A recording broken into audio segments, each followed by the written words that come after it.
শুয়ে শুয়ে শুধু ভাবছিলাম আজকের ঘটনাগুলো। মনে মনে বারবার সেই রিমির মিষ্টি কণ্ঠস্বর বেজে উঠছিল আমার কানে। ওর হাতে আমার হাত ধরা, ওর গালে দেওয়া আলতো চুমুর গন্ধ যেন এখনও আমার শরীরে লেগে আছে। দরজার কাটায় হঠাৎ একটা শব্দ শোনা গেল। আমি চমকে উঠে দরজা খুলে দেখি রিমি দাঁড়িয়ে আছে। ওর চোখে ঘুম নেই, একটু কাঁপছে, সাদা পোশাকে খুব সুন্দর লাগছে। ও আমার দিকে একটু লাজুক হাসি দিয়ে বলল, ভাইয়া ঘুম হয়নি তাই একটু এসেছি তোমার সাথে কথা বলতে। আমি ওকে ভিতরে ঢুকতে বললাম, দরজা বন্ধ করে আমি ওর পাশে বসে গেলাম। ওর হাত আমার হাতে রেখে বলল, ভাইয়া আজ দুপুরে তোমাকে জড়িয়ে ধরে আমি যা অনুভব করলাম সেটা বলতে পারব না। ওর চোখে যেন একরাশ অনুভূতি জমে আছে। আমি ওর হাত শক্ত করে ধরে বললাম, রিমি তুমি জানো না তোমার এই স্পর্শ আমার জন্য কত বড় সুখ। রিমি মাথা নিচু করে বলল, আমি অনেকদিন ধরে তোমার এই কাছাকাছি থাকতে চাইতাম কিন্তু সাহস পাইনি। আজ যখন তোমাকে ছুঁই তখন মনে হলো যেন এই পৃথিবীটা থেমে গেছে। আমি তোমাকে ছাড়া কিছুই ভাবতে পারি না, তোমার হাসি, তোমার কথা আমার কাছে সবচেয়ে প্রিয়। আমি ওর চোখের দিকে তাকিয়ে একটু এগিয়ে গিয়েছিলাম, ওর চুলে হাত বুলিয়ে বললাম, আমি জানি এটা ঠিক না কিন্তু আমার মন বলে তোমার কাছাকাছি থাকতে হবে। রিমি হঠাৎ আমার গলায় হাত রেখে বলল, ভাইয়া আমি তোমাকে জড়িয়ে ধরতে চাই, খুব কাছাকাছি থাকতে চাই, আর কখনো তোমার হাত ছেড়ে যেতে চাই না। আমি কিছু বলার আগেই ওর ঠোঁট আমার গালে লেগে গেল। আমি চোখ বন্ধ করে নিলাম, আমার শরীরে এক অদ্ভুত অনুভূতি ছড়িয়ে পড়ল।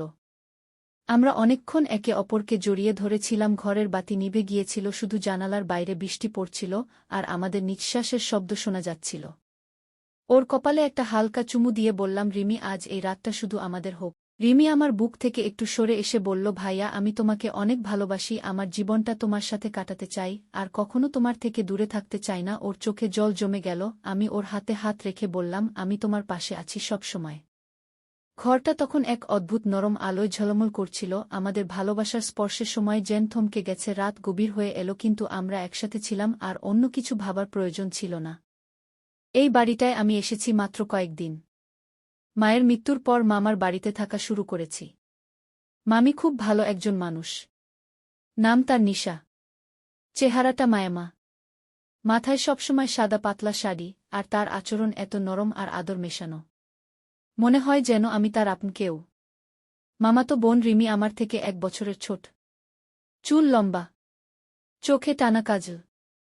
সবসময় হেসে কথা বলে, কিন্তু কখনো কখনো মনে হয় ওর হাসির আড়ালে কিছু লুকানো থাকে। সেদিন সন্ধ্যায় হঠাৎ বিদ্যুৎ চলে গেল। মামা তখন বাইরে। ঘরের ভেতর অন্ধকার। রিমি তখন মামির গায়ে হেলান দিয়ে বসেছিল। আমি সামনের সোফায় বসে চুপচাপ ওদের দেখছিলাম। মামি বলল, এই বৃষ্টির রাতটা একদম নিঃশব্দ। শরীর কেমন করে জানিস রাফি? একটা উষ্ণতা খুঁজতে ইচ্ছা করে। ওর গলা ছিল এক ধরনের ব্যাকুলতা, যা আগে কখনো শুনিনি। আমি বললাম, মামি আপনার কি ঠান্ডা লাগতেছে? মামি হাসল আর বলল, হয়তোবা। আদর পেলে ঠিক হয়ে যেত। আমি একটু চমকে গিয়ে বললাম, আমি তেল এনে দিই, ঘাড়ে মালিশ করে দেবেন নাকি? ও বলল, তেল দিয়ে কি হবে? ভালোবাসার ছোঁয়া লাগবে। ওর কথা শুনে আমার বুকটা কেমন যেন কেঁপে উঠল। রিমিও তখন চুপচাপ মামির কাঁধে মাথা রেখেছিল। হঠাৎ মামি ওর মাথায় চুলে হাত বুলিয়ে দিতে দিতে বলল, রিমি তো খুব আদুরে। আর তুই রাফি খুব গম্ভীর। তোর মুখে তো আমি হাসিও দেখি না। আমি বললাম, আমার হাসার ইচ্ছা থাকে না মামি, কিন্তু আপনাদের দেখলে ভালো লাগে। মামি একটু নরম গলায় বলল, আমাদের শুধু দেখে চলবে না, ছুঁয়ে দেখতেও শিখতে হয়। মামির কথা শুনে আমার শরীরে কেমন এক উত্তাপ ছড়িয়ে পড়ল। আমি জানি না কেন, কিন্তু এই নীরব অন্ধকার রাত, এই বৃষ্টির শব্দ, এই আলতো কথা, সব কিছু মিলে মনটা অন্যরকম লাগছিল। হঠাৎ মামি দাঁড়িয়ে এলো। আমার পাশে এসে বসল। ওর শরীরটা তখন ঘ্রাণে ভরপুর। একটা হালকা আতরের গন্ধ। চোখে চোখ পড়ল আমার। মামি বলল, ভয় পাচ্ছিস? আমি তোকে খেতে যাচ্ছি না।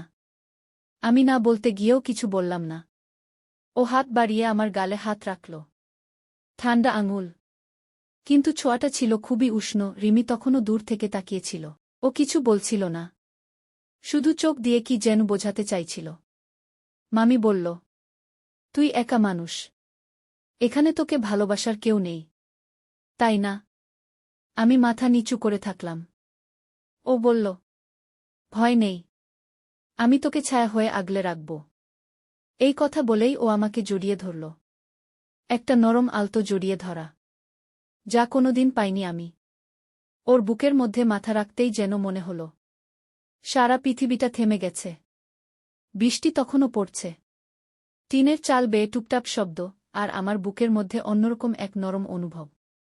এই ছিল আমার মামি নিশার সঙ্গে প্রথম নীরব ভালোবাসার মুহূর্ত। বন্ধুরা, যদি এই গল্প ভালো লাগে তাহলে অবশ্যই একটা লাইক দিয়ে দিও, আর চ্যানেলটি সাবস্ক্রাইব করে পাশে থাকো।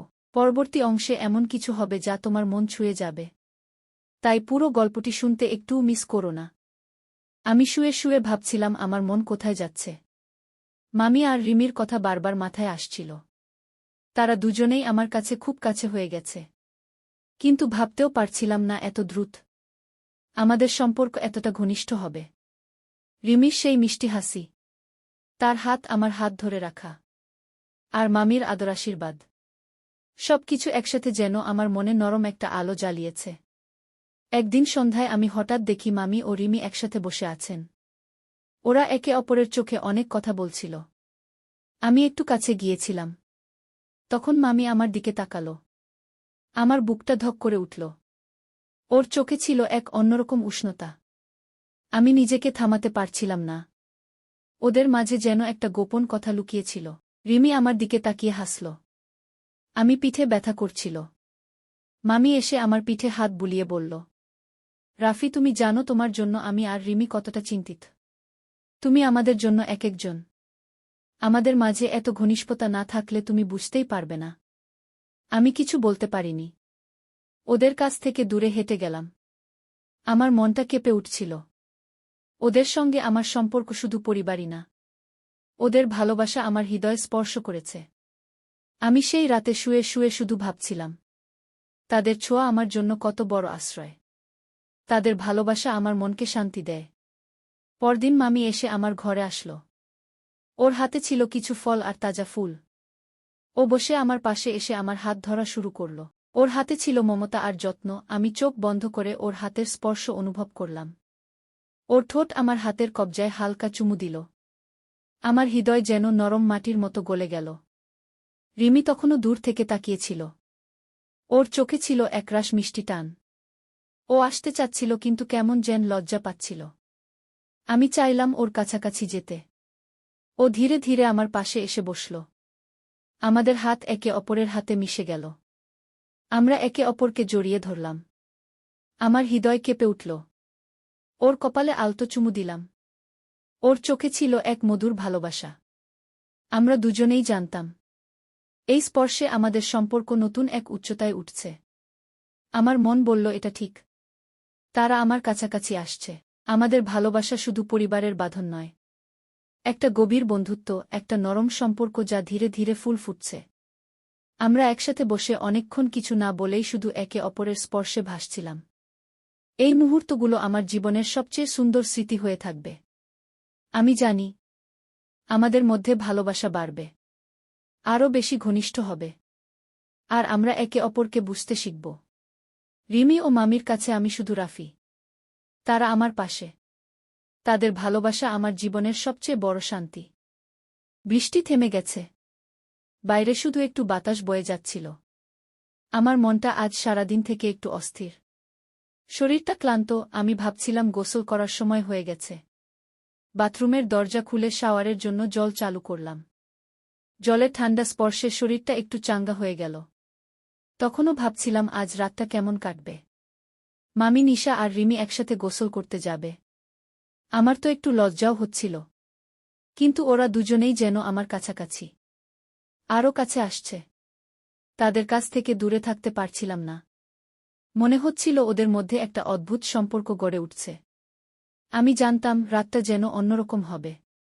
রিমি তখন বাথরুমের সামনে এসে দাঁড়াল। সাদা পায়জামা পরে, চুল ভিজে একটু ঝলমল করছে। ওর চোখে মিষ্টি হাসি। আমার দিকে তাকিয়ে বলল, ভাইজা, তুই তো চল আমার পাশে বস।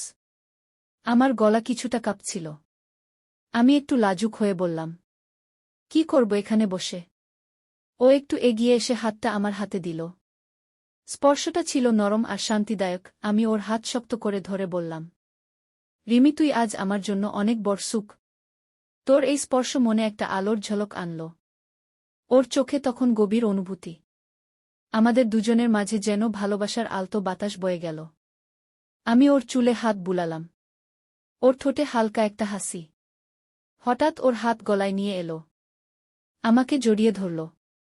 আমি ওকে আঁকড়ে ধরে আবার ওর ঠোঁটে হালকা চুমু দিলাম। আমাদের নিঃশ্বাস এক হয়ে মিশে যাচ্ছিল। আমরা বুঝতে পারছিলাম এই সম্পর্ক অনেক গভীর। মামি নিশা তখন বাথরুমের ভেতর থেকে শাওয়ার নিচ্ছিল। জলের শব্দ আর বাথরুমের ভেজা দেওয়াল থেকে আসা গন্ধ সব মিলিয়ে একটা মায়াবী মুহূর্ত তৈরি করছিল। আমি আর রিমি একসাথে ছিলাম। আমাদের শরীরে জল বয়ে যাচ্ছিল।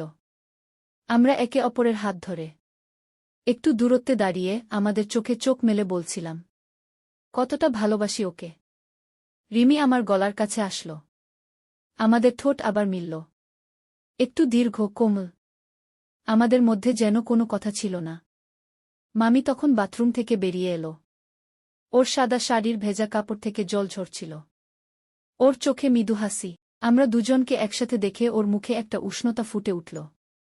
ও বলল, রাফি ও রিমি, তোমাদের ভালোবাসাটা একদম সঠিক। একসাথে থাকো, ভালোবাসো। একসাথে থেকে একে অপরকে সম্মান করো। আমাদের তিনজনের মাঝে সেই মুহূর্ত ছিল যেখানে কোনো বাধা নেই, শুধু ভালোবাসা আর স্নেহের বন্ধন। আমরা সবাই একে অপরকে জড়িয়ে ধরলাম। আমাদের স্পর্শে একটা অদ্ভুত আরাম, একটা নতুন সূচনা। বাথরুম থেকে ঝরানো জল আমাদের গায়ে ঝরছিল। আমাদের শরীরের মধ্যে একরাশ ভালোবাসা প্রবাহিত হচ্ছিল। আমরা একসাথে দাঁড়িয়ে ঘনিষ্ঠতা আর ভালোবাসার মাঝে হারিয়ে যাচ্ছিলাম। আমার হাত ছিল রিমির পিঠে। ওর হাত ছিল আমার গলায়। আমরা একে অপরকে দেখছিলাম, শুধু চোখেই কথা হচ্ছিল। রিমি হঠাৎ আমার গালে হালকা একটা চুমু দিল। আমি চোখ বন্ধ করে নিলাম। আমাদের শরীর কাঁপছিল। একটু তৃষ্ণা অনুভব করছিলাম। আমরা একসাথে গোসল করে আমাদের সম্পর্কের গভীরতা বুঝলাম। আমাদের ভালোবাসা শুধু কথা নয়, একটা শারীরিক ও মানসিক বন্ধন। সেই রাতের অন্ধকারে, বাথরুমের ছোট ঘরে, আমাদের ভালোবাসা আলতো হাওয়ার মতো ছড়িয়ে পড়ল। আমাদের হৃদয়গুলো স্পন্দিত হল। আমাদের নিঃশ্বাস মিলল। আমরা একে অপরের গরম ছোঁয়ায় শান্তি পেলাম। রিমি আবার আমাকে জড়িয়ে ধরল। আমিও ওকে শক্ত করে আঁকড়ে ধরলাম। আমাদের কপালে হালকা চুমু দিলাম। আমাদের ভালোবাসা যেন নদীর মতো অবিরত প্রবাহিত হয়েছিল। আর কেউ আমাদের মাঝে ঢুকতে পারবে না। সেই রাতটা আমার জীবনের একটা সুন্দর স্মৃতি হয়ে থাকবে, যেখানে আমি বুঝেছি ভালোবাসা শুধু রক্তের সম্পর্ক নয়, একটা পরিবারের মতো অনুভব। রিমি আর আমি একসঙ্গে বসেছিলাম, মামি নিশার কথা ভাবছিলাম, ওর ভালোলাগা আর আশ্বাসে মনটা আরেকটু শক্ত হয়ে গেল। আমরা দুজনেই জানতাম এই ভালোবাসা শুধু অনুভূতি নয়, একটা শক্ত বন্ধন যা সময়ের স্রোতেও কখনো দুর্বল হবে না। রিমি আমার হাতে হাত দিল। আমি ওর চোখে চোখ রেখে বললাম, তুই আমার জীবনের সবচেয়ে কাছের মানুষ, আমাদের ভালোবাসা সবার আগে থাকবে। ওর ঠোঁটে হালকা হাসি ছড়ালো। আমরা একে অপরকে ভালোবেসে এই সম্পর্কের গভীরতায় ডুব দিলাম। হঠাৎ মামি নিশা এসে আমাদের কাছে বসল। ওর চোখে উষ্ণতা আর ভালোবাসার দীপ্তি ছিল। আমরা তিনজন মিলে বসে গল্প করতে শুরু করলাম। পৃথিবীর সব দুঃখকষ্ট যেন দূরে সরে গিয়েছিল। মামি বলল, তোমাদের এই ভালোবাসা রক্ষা করো, একসঙ্গে থাকো আর সব সময় একে অপরকে সম্মান করো। এই পরিবারের বন্ধন যেন অটুট থাকে। রিমি আর আমি একসঙ্গে মাথা ঝুঁকিয়ে চুপচাপ থাকলাম। আমাদের হৃদয়ে একটা গভীর শান্তি নেমে এলো। রাত্রি গভীর হল। ঘুম আসার আগে আমরা একসঙ্গে হাত ধরি, এই মুহূর্তগুলো মনে রেখে আমাদের ভালোবাসার গল্প যেন অবিরাম বয়ে চলে। পরদিন সকালে সূর্যের কিরণ যখন ঘরে ঢুকল, আমরা সবাই নতুন স্বপ্ন নিয়ে জেগে উঠলাম। ভালোবাসা আর স্নেহের মধ্যে আমরা পথ চলতে থাকব সব সময় একসঙ্গে। গল্পের এই শেষ অধ্যায়ে আমাদের ভালোবাসার সুর শেষ হয়নি, বরং শুরু হয়েছে এক নতুন যাত্রার, যেখানে বাধা নয়, শুধু হৃদয়ের গভীরতা আর বিশ্বাস। এই ভালোবাসা দিয়ে আমরা জীবন সাজাবো, একসঙ্গে থাকব, একসঙ্গে হাসব, একসঙ্গে বেঁচে থাকব। এভাবেই শেষ হলো আমাদের গল্প, ভালোবাসা, সম্মান আর পরিবারের বন্ধনে ভরা। তোমাদের সবাইকে ধন্যবাদ এই গল্পটি পড়ার জন্য। ভালো থেকো, ভালোবাসো এবং সবসময় সত্যের পথে চলো।